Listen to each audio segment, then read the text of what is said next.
అందరికీ నమస్కారం. ఈరోజు మీ అందరికీ నేను వినిపించబోయే కథ ఆసరా. రచయిత ఏ రాజరాజేశ్వరి గారు. ఇక కథలోకి వెళితే, అమ్మాయి అరుణ, గుడికని వెళ్ళిన మీ మామగారు ఇంకా రాలేదు. నాకివాళ కొంచెం అలసటగా ఉంది. త్వరగా నిద్ర వస్తోంది. ఆయన వస్తే 2 పుల్కాలు చేసి పెడతావా? నేను వెళ్ళి పడుకుంటాను. వేడుకోలుగా అడుగుతున్న అత్తగారి మాటలకు టీవీ ధ్యాసలో ఉన్న ఆమె అందుకు బదులుగా చిరునవ్వు నవ్వింది. ఆ నవ్వు ఇచ్చిన భరోసాతో సుమతి వెళ్ళి నిద్రపోయింది. ఆనందరావు ఇంటికి చేరుకునేసరికి 9:30 దాటింది. తన స్నేహితుడితో కలిసి బాబాగుడికి వెళ్ళాడు. భజనలు హారతి అయి బయలుదేరుతుంటే ఎవరో తెలుసున్న వాళ్ళు కనిపించి పలకరించడంతో వారితో కబుర్లలో పడటంతో టైమే తెలియలేదు. ఆనందరావు సాయంత్రాలు ఏమీ తోచక పార్కుకో గుడికో తన స్నేహితుల దగ్గరకో వెళ్ళి తిరిగి డిన్నర్ టైంకి ఇంటికి రావడం అలవాటు. అతడు వచ్చాక కొడుకు కోడలు మనవలు భోజనాలు చేసినా తనకి భర్తకి రాత్రిళ్ళు పుల్కాలు చేస్తుంది సుమతి. మితాహారం తీసుకోవడం వారికి అలవాటైపోయింది. అతడు బయటకు వెళ్తుంటే సుమతి మరీ చెప్పింది, కాస్త త్వరగా రండి, ఊరగాయకని మామిడికాయలు తరిగిపోశాను, అలసట ఎక్కువైంది, త్వరగా పడుకోవాలి అంది. కబుర్ల ధ్యాసలో తను ఆ సంగతే మర్చిపోయాడు. స్నానం పూర్తి చేసుకొని డైనింగ్ టేబుల్ మీద గిన్నెలుంటే మూతలు తీసి చూశాడు. గుప్పెడన్నం, కొంచెం కూర, గిన్నె అడుక్కి చేరిన రసం కనిపించాయి. కోడలు కోసం కిచెన్లోకి తొంగి చూశాడు. అప్పటికే ఆమె పని పూర్తి చేసుకొని నైటీలోకి జారిపోయింది. దానర్థం కిచెన్ వర్క్ క్లోజ్ అయిపోయిందని. తన గదిలోకి వెళ్ళబోతున్న అరుణ డైనింగ్ టేబుల్ దగ్గర నిలబడ్డ మామగారిని చూసి క్షణం పాటు కంగుతింది. అంతలోనే తేరుకొని, అత్తయ్య త్వరగా పడుకున్నారు, మీరు వస్తారని ఇప్పటి వరకు చూశాను. మా భోజనాలు కూడా అయిపోయాయి. ఇక పడుకోవడానికి వెళ్తున్నాను. కొంచెం పెరుగన్నం తిని ఫ్రిడ్జ్లో పండ్లున్నాయి, వాటితో ఇవాల్టికి అడ్జస్ట్ చేసుకోండి అని ఆయన జవాబు కోసం కూడా చూడకుండా తన గదిలోకి వెళ్ళిపోయింది. కోడలి ప్రవర్తనకి ఆనందరావు నివ్వెరపోయాడు. ఎప్పుడో మధ్యాహ్నం తిన్న భోజనం, గుడిలో పిడికెడు ప్రసాదం తిన్నా అది నడిచి రావడంతో అరిగిపోయింది. చిరుతిండ్లు తినే అలవాటు లేకపోవడం వల్ల అతడికి చాలా ఆకలిగా ఉంది. ఆమె తండ్రి ఒకసారి రాత్రి 10:30కి వస్తే అతడు వద్దంటున్నా వినకుండా టిఫిన్ చేసి బలవంతాన తినిపించింది. తను ఆమె తండ్రిలాంటి వాడు కాదా? కోడలిని తన సొంత కూతురులా చూసుకుంటున్న ఆమెలో ఎందుకు ఈ వ్యత్యాసం? తన తిండి గురించి పట్టించుకోక త్వరగా నిద్రపోయిన భార్య మీద, తనని లెక్క చేయని కోడలి మీద, ఆమెను మందలించని కొడుకు మీద ఏకకాలంలో కోపం వచ్చి అతడి ఆకలి చచ్చిపోయింది. అడుగున మిగిలిన పదార్థాలను తినబుద్ధి కాక మంచినీళ్లు తాగి పడుకున్నాడు. మర్నాడు ఆకలి నిద్రలేమి వలన వాడిపోయి ఉన్న భర్త మొహం చూసి సుమతిలో అనుమానం తలెత్తింది. కోడలితో చెప్పాను మీకు పుల్కాలు చేయమని, తిన్నారా అని అడిగింది.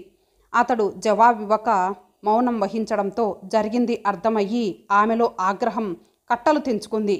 ఇంటి యజమానై ఉండి తిండి లేక నీరసపడిన భర్తని చూసి కోపం అసహనం వచ్చి, అరుణ ఒకసారి ఇటురా అంటూ బిగ్గరగా పిలిచింది. ఆనందరావు కంగారు పడ్డాడు. అసలే ఆమెకు బీపీ. కోపంతో కోడలితో గొడవపడి ఆరోగ్యం పాడు చేసుకుంటే తనకే నష్టం. ఆమెను నివారించాడు. పోనీలే సుమతి, ఇంత చిన్న విషయానికి ఆ అమ్మాయిని నిలదీస్తే నొచ్చుకుంటుంది. ఆలస్యంగా రావడం నాదే తప్పు, వదిలే ఇంకా అన్నాడు ఆమెను శాంతపరుస్తూ. అప్పటికే బీపీ పెరిగిన ఆమె భర్త మాటలు ఖాతరు చేయక అరుణ అంటూ మరలా పిలిచింది. అత్తగారి గొంతులోని తీవ్రతకి కాస్త జంకిన అరుణ తనకి సాయం రమ్మంటూ భర్తను రిక్వెస్ట్ చేసింది. నువ్వు ముందు వెళ్ళి సంగతి కనుక్కో, నేను తర్వాత వస్తాను అన్నాడు బద్ధకంగా ఒళ్ళు విరుచుకుంటూ. ఏమిటో చెప్పండి, పిల్లలకి టైం అవుతోంది, స్కూలుకు రెడీ చేయాలి అంది నేలచూపులు చూస్తూ. మీ మామగారికి పుల్కాలు చేసి పెట్టమని చెప్పి పడుకుంటే నువ్వు చేసిందేమిటి? ఆయనను పస్తు పడుకోబెడతావా? ఇంటి యజమాని, నీకు మామగారు. ఒక్క పూట ఆయనకి 2 రొట్టెలు చేసి పెట్టలేవా? తీవ్ర స్వరంతో నిలదీస్తున్న ఆవిడ మాటలకు అరుణ మొహం వివర్ణమయ్యింది. ఏం చేయమంటారు? ఆయన త్వరగా వస్తే చేసి పెట్టేదాన్ని. మా అందరి భోజనాలు అయిపోయినా కూడా ఆయన రాలేదు. నేను వెళ్ళి పడుకోవాలనుకుంటూ ఉంటే అప్పుడు వచ్చారు. ఇంట్లో ఏమీ లేకపోతే నన్ను తిట్టండి, కాస్త అన్నం ఉంది, పండ్లున్నాయి, అవి తినమనే చెప్పాను. ఒక్క పూటకి కాస్త సర్దుకోవచ్చు కదా, ఏదో తప్పు చేసినట్లు నిలదీస్తారేమిటి అంది. ఏమాత్రం పశ్చాత్తాపపడక తిరిగి కౌంటర్ అటాక్ ఇస్తున్న కోడలి వైపు అసహనంతో చూసింది సుమతి. నీకు కష్టం లేకుండా రోజు పనంతా చేస్తున్నాను. ఒక్క పూట ఇంటి పెద్దకి తిండి పెట్టక పస్తు పడుకోబెట్టడం ఏమైనా బాగుందా? నమ్మినందుకు తగిన శాస్తి చేశావు. అత్తగారి ఆరోపణకి తన దగ్గర జవాబు లేక నీళ్లు నమిలింది. ఆవిడ అన్న మాటలలో నిజం ఉన్నా మాట పడాలన్న పౌరుషం ఆమెలో విచక్షణను పోగొట్టింది. ఇందాకటి నుంచి చూస్తున్నాను, రిటైర్ అయిన మనిషిని పట్టుకొని ఇంటి యజమాని అంటారు. సంపాదించే మనిషి మా ఆయన యజమానవుతారు. ఆయన భార్యగా నేను ఈ ఇంటి యజమానురాలిని. పెడసరంగా అంటున్న అరుణ మాటలకు సుమతితో పాటు ఆనందరావు మనస్సు కూడా చివుక్కుమంది. కోడలి మాటలకు సుమతి సహనాన్ని పూర్తిగా కోల్పోయింది. సంపాదించే మీరు ఈ ఇంటి యజమానులైతే మీ కుటుంబం కోసం ఇంత చేస్తున్నాం, మేమెవరమో మా స్థానం ఏమిటో చెప్పి కదులు అని గద్దించింది. అత్తా కోడళ్ల సంవాదం శృతి మించుతుంటే అప్పుడు లేచి వచ్చాడు సురేష్. ఎవరిని సపోర్టు చేయాలా అని క్షణం ఆలోచించాడు. తల్లికి ఒత్తాసు పలికి ఉద్యోగం చేసే భార్యని మందలిస్తే మళ్ళీ ఆమెను ప్రసన్నం చేసుకోవడం అంత తేలిక కాదు. తల్లి మీద విసుక్కున్నా తల్లి మనసు కాబట్టి తనను త్వరగానే క్షమిస్తుంది. ఏంటమ్మా పొద్దున్నే ఈ గొడవ? కోడలంటే కూతురులా చూసుకోవాలంటావు, ఇదేనా చూసుకోవడం? అరుణ కూడా కూర్చొని తినడం లేదు కదా, ఆఫీసులో గొడ్డు చాకిరీ చేసి అలసిపోయి వస్తోంది. దాని బాధలేవో దానికుంటాయి. ఏదో ఒక్కరోజు నాన్నకు రోటీలు చేసి పెట్టలేదని ఇంత రాద్ధాంతమా? ఆయన అసలు ఏదో ఒకటి తిని సర్దుకోవచ్చు కదా. అదే కావాలంటే ఎలా? ఆయన కన్నా నా కొడుకే నయం, దేనికి పేచీలు పెట్టడు. అయినా ఆఫీసులో అంత పని చేసి వచ్చినా అరుణ ఏ లోటు లేకుండా చూసుకుంటోంది. ఇంట్లో ఖాళీగా ఉంటావు, నాన్నకేం కావాలో కాస్త చూసుకోవచ్చుగా. కొడుకు మాటలకు ఆ దంపతుల మొహాలు మాడిపోయాయి. ప్రతి చిన్న విషయానికి మాతో ఇలా గొడవలు పడితే కష్టం. మీరు మంచిగా ఉంటే ఈ వయసులో మా ఆసరా మీకు దొరికి రోజులు ప్రశాంతంగా వెళతాయి, లేదంటే మీ ఇష్టం. కోడలి ప్రవర్తన కన్నా కొడుకు మాటలు కొరడాతో చెల్లున కొట్టినట్టయి ఆనందరావు వరండాలోకి చేరితే సుమతి కిచెన్లోకి వెళ్ళిపోయింది. తలచుకున్న కొద్దీ కొడుకు మాటలు జీర్ణించుకోలేకపోతున్నాడు. వాళ్ళు తమకి ఆసరా ఇస్తున్నారా? అప్రయత్నంగా అతడి పెదవుల మీద చిరునవ్వు తొంగి చూసింది. ఆనందరావు గవర్నమెంట్ ఆఫీసులో ఆఫీసర్గా పనిచేసి రిటైర్ అయ్యాడు. పెన్షన్ 12,000 కాక తన రిటైర్మెంట్ బెనిఫిట్స్ అన్నీ ఫిక్స్డ్లో వేయడం వల్ల దాని మీద వడ్డీ నెలకు 10,000 వరకు వస్తుంది. రిటైర్ అయి 6 ఏళ్లు దాటినా ఆర్థిక బాధలు లేక జీవితం చాలా కంఫర్టుగా ఉంది. కొడుకు కోడలు ఇద్దరు ఉద్యోగస్తులైనా వారికి డబ్బుకి ఎప్పుడూ కటకటే.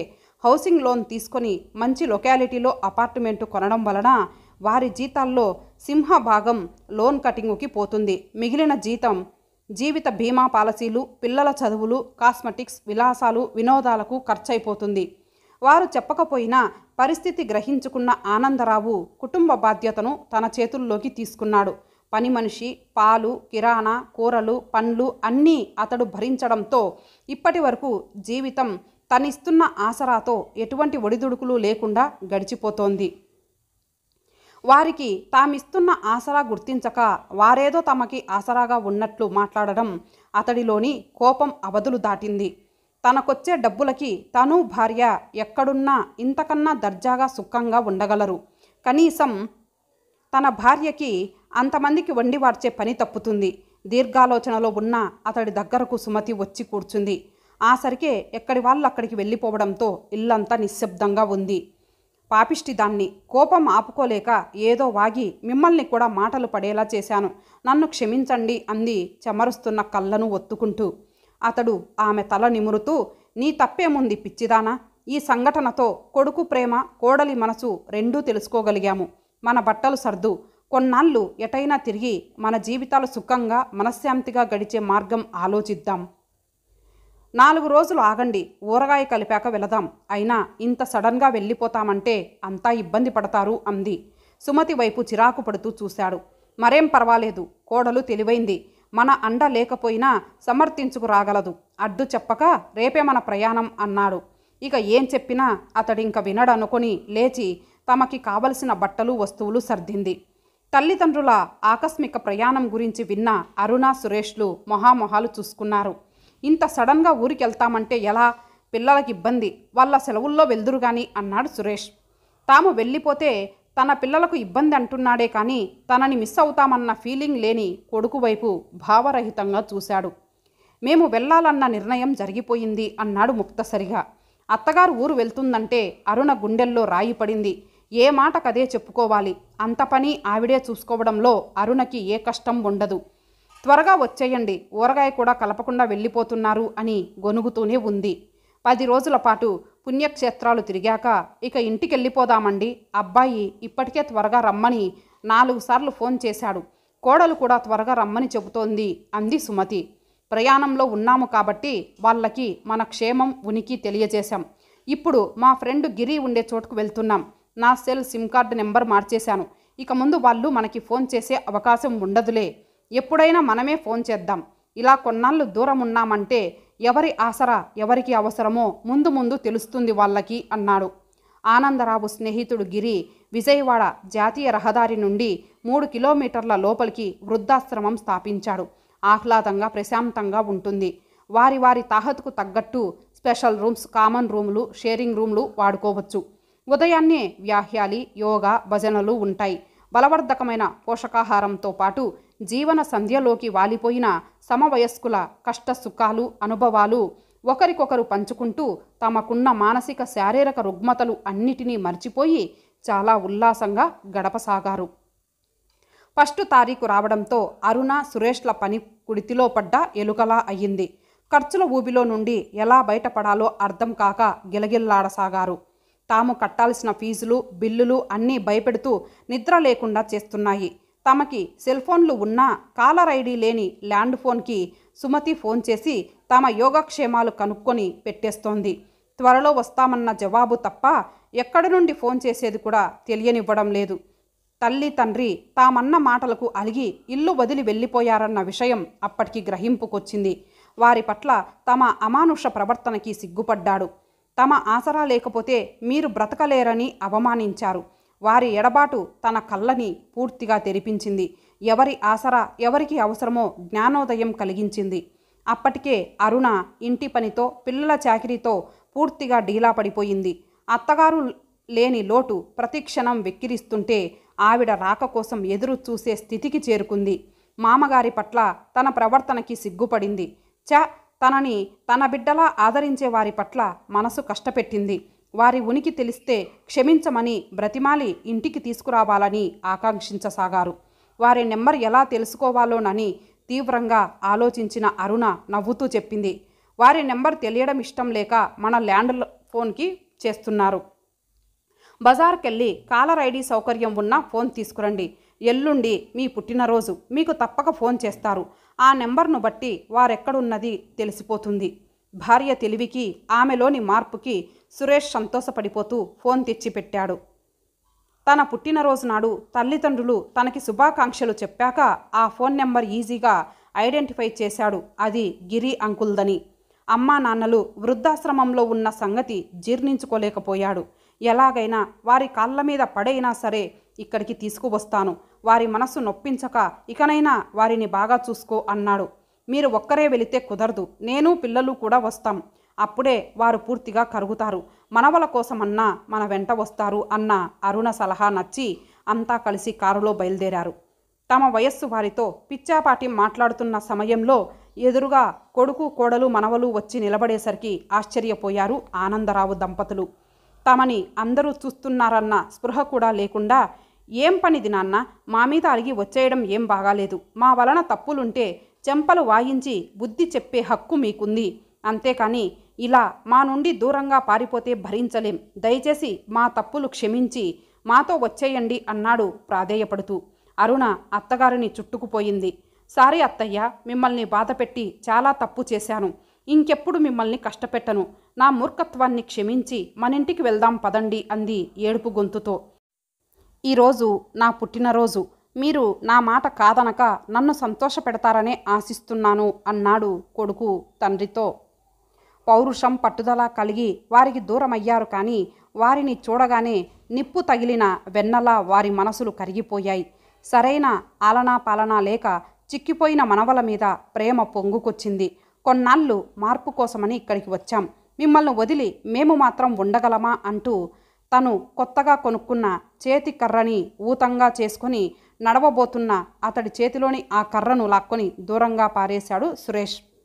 నాన్న, నేను ఆ రోజు మీకు ఆసరాగా ఉంటానన్న మాటకు అర్థం ఇది అంటూ తండ్రి చేతిని తన భుజం పైన వేసుకున్నాడు. వారిలోని మార్పుకి ఆ దంపతుల మనస్సు పులకించింది. అందరి దగ్గర వీడ్కోలు తీసుకొని బయలుదేరిన వారి కారు ఎటువంటి కుదుపులు లేకుండా సాఫీగా నల్లేరు మీద పరుగులా ముందుకు సాగిపోయింది. ఇంతటితో ఈ కథ సమాప్తం. మరలా మరొక మంచి కథతో కలుద్దాం. అంతవరకు సెలవు. నమస్తే.